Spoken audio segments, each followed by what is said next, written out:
Here we go. Audio shrinks in the house once again for y'all. After my so-called viral video, for me anyway, approaching 3,000 views, 100 comments. That's viral for me. You guys all saw it, the wall of speakers and all those things. Well, we're going to get into kind of talking about that. It's a symptom, right? So who I have before me is probably my closest friend, Mike. Say hi, Mike. You know, he has been my employee for the last 15 years. And without this fellow, I wouldn't be sitting in this home that I own today, because it's all about teamwork in this life. It's always about, what you can do together, not what you can do alone. So, but, he's been sober 20 years. He just took his 20-year cake, okay? He's a blessed human being to be walking this planet. And I'm right behind him with 19. But we've known each other for probably 30. So if you do the math, that means we were up to no good together, right? Yeah, you betcha. And I mean really bad. It got real bad, because you were allowed to go to his home, and he's okay with me saying it. It was basically like the Skid Row of North Van. It was a nice home upstairs, because the mom, she just didn't, I don't know that she even understood really the depth of what was going on. But everybody would go there because you could go down there and freebase and inject hard drugs. Where can you do that? You're not welcome to do that in anyone's home. So I just lived 2 blocks away. I'd head down to Mike's. But at the end of the day, he made me feel safe there, okay? And, what was it like living in your mom's as a grown man, being a prisoner to drugs and alcohol, like just powerless? No choice to not do it. You had no choice at all. Well, that's a good question. Ever since the age of 13, it was always alcohol and drugs, one or the other. And so it was just basically like a normal life.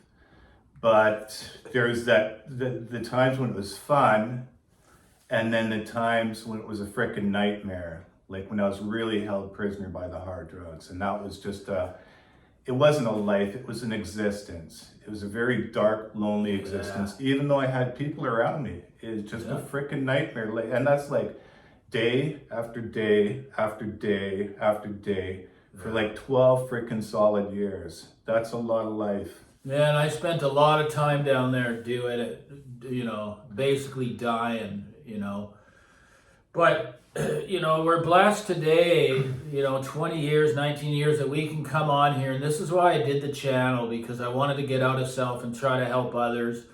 Maybe say something that would hit home for another individual. But, just because we're sober doesn't mean that we don't struggle with not the cravings of alcohol or drugs, but just other obsessions in life, okay? And that may be material, that may be audio, that may be sex, food, shopping, anything done in excess. We can't seem to escape it, right? We got to always be on guard, be aware to make the change. The problem is the pain tolerance is so high, right? I had to get hammered, just pummeled close to losing my mind for life to quit the drugs. But, it's not all that painful, the obsessions that I'm dealing with right now. So that's why they're harder to break. Wouldn't you say? It's a good point. I look at myself, and from the alcohol and the drugs, I went to gambling. And then from the gambling, I went to Facebook, social media, even YouTube stuff, like checking out these women with their yoga videos. Yeah. It's not about yoga. It's just escape and instant gratification type of stuff, right? It's just. So I think, for me, the main thing that I went to was the audio, right? But I did it in a way that wasn't harmful. Spiritually, it was harmful, but not financially, right? It didn't cause me to go arrears or get in the way of my main responsibilities in my life. And Mike was there for that whole thing. I'm speaking Japanese when I'm talking audio to him. He's a musician.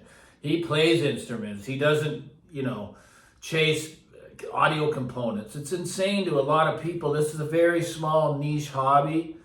It also requires a lot of money, this hobby, and it can be dangerous just like any drug, any obsession.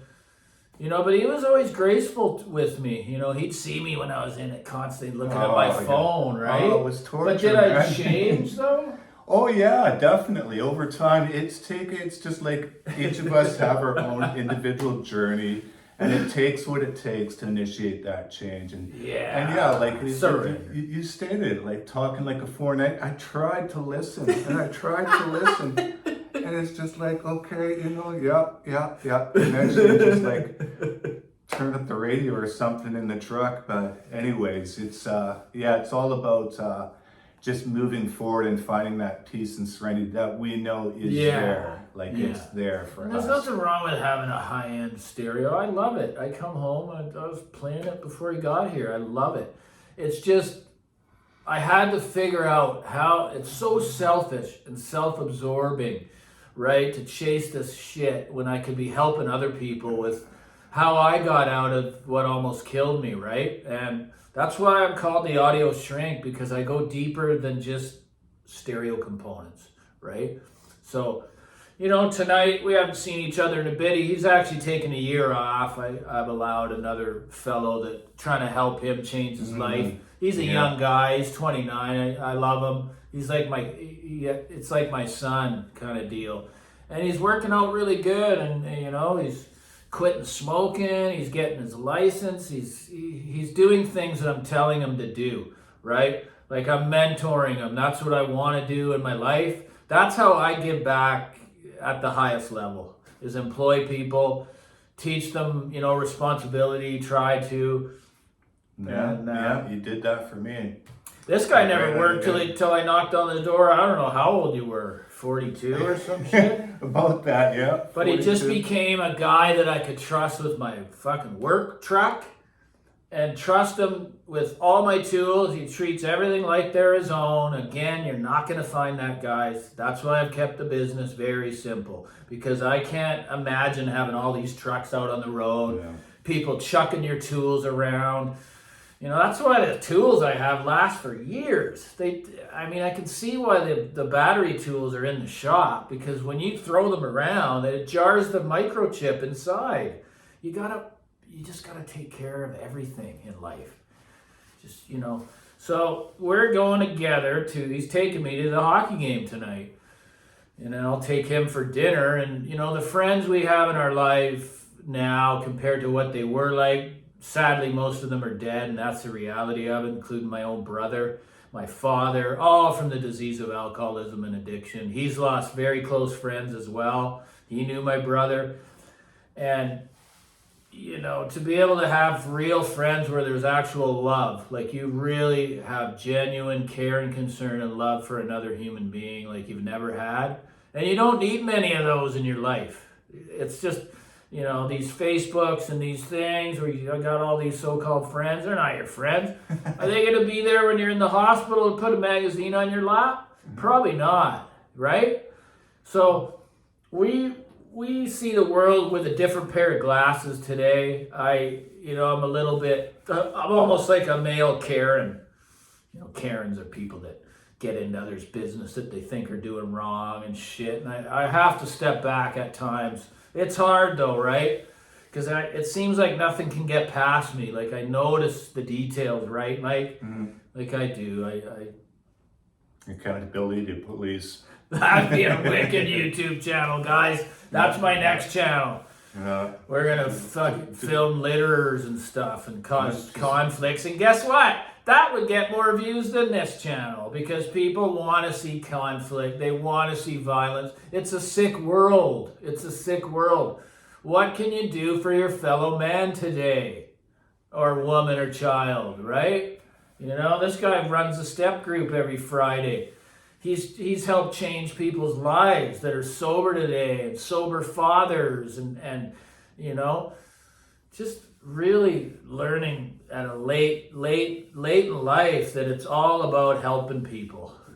to get out of self. It's the only way Yeah. to do it, eh? Yeah, for sure. I agree. Definitely. There's So that, Mike's in a bit of a band, and they actually had their first live show at Centennial Theater. Yeah, last Centennial March. Theater last year, and he's a very creative individual. Not only does he play the music, he writes, and that is the king of the hill when it comes to music, is writing. He can effortlessly do it. So he's been on a little bit of a dream to actually make a short film that's gonna have to do with the native. It's going to be like a full-length movie, like an hour and a half, hour and 45 minutes. Wow. We've got 16 complete songs, and as of the day before yesterday, I've got the first 11 songs in order and the 2 closing songs, so there's only a few to figure out where to fit transition scenes. Writing a movie script for my music, like a folk rock type of thing. And it's actually quite the brilliant idea. It's going to be like, there's going to be some funny stuff in there. There's going to be some sad stuff. There's going to be some hurtful stuff. There's going to be stuff people don't like. And that doesn't matter because it's all artist perspective. And it's a really cool concept. It's titled Society's Son. Basically like being a product of society, like you, me, whoever. And it's based upon a native character. And show you a little bit more about the movie itself, like what it's actually about type of thing? You can, yeah. Okay, well, in a nutshell, it's about a native character living on the street, and he's gone through residential school. He's suffered an addiction. He's done prison time, and that's his reality. And so there's some fluffy songs, and like when he's getting high out of it, that's when he kind of drifts into that fantasy world. But his reality is on the street. And this also covers genocide as well too. Like there's a few really significant scenes in this movie where this character Billy, his name is Billy, he's in the lane one night. It's cold, it's damp, and he hears all this noise coming from behind a dumpster. And it's like he hears women screaming and horses trampling. He's going like, what the fuck is going on here, right? So he goes and pulls the dumpster back, and it opens up into a scene of this native tribe getting completely decimated, like by this guy named Captain Genocide. Yeah, what a character. So, and I've got the music for that, and it's really powerful, and I can visualize slow motion sequences. And that's significant because later in the movie, like after our character, well, I don't want to blow the ending here, but whatever, it doesn't matter. I don't know how many people are going to see this, but when the character dies on the street as a result of addiction, that song's called Society's Son, and then their last song of the movie is called The Resurrection of Billy Capone. And that's when the native tribe comes back in spirit form to resurrect him back to life. And they do some chants and stuff, some native singing. And so, there's a lot of really, really cool stuff. I wish I could go into more detail about it, but I don't want to take up too much good. time. No, people have a real short attention span on YouTube. On YouTube, that's why half this won't even get watched. But hey, Jeff, if you're watching this, bro, I just want to thank you for allowing me into your space. It was a real revelation to see something that no one will ever see. No one's going to see something like that. You can't even see that at an audio show. So, I try not to judge anybody. I mean, I just try to have love and compassion for other human beings. And as Mike does, and he's a great person to have in my life. And together we can do anything, right? We talk about our inner demons, things that got their claws in us. And we have, a sense of freedom a lot of the time, right? For the most part, for sure. Like now that we're together, those things can't do anything. We can go out and enjoy the night, right? Be out of our heads, But anyway, for all you guys that send those donations as well, man, God bless you for that. You know, all YouTube creators need that. This is a lot more work than people realize. You know, I'm dumping my heart out here to the world. And I'm answering 100 comments at times. So it's not like I'm not doing nothing, right? So like and subscribe to the channel. You guys have a good night. Have a good weekend.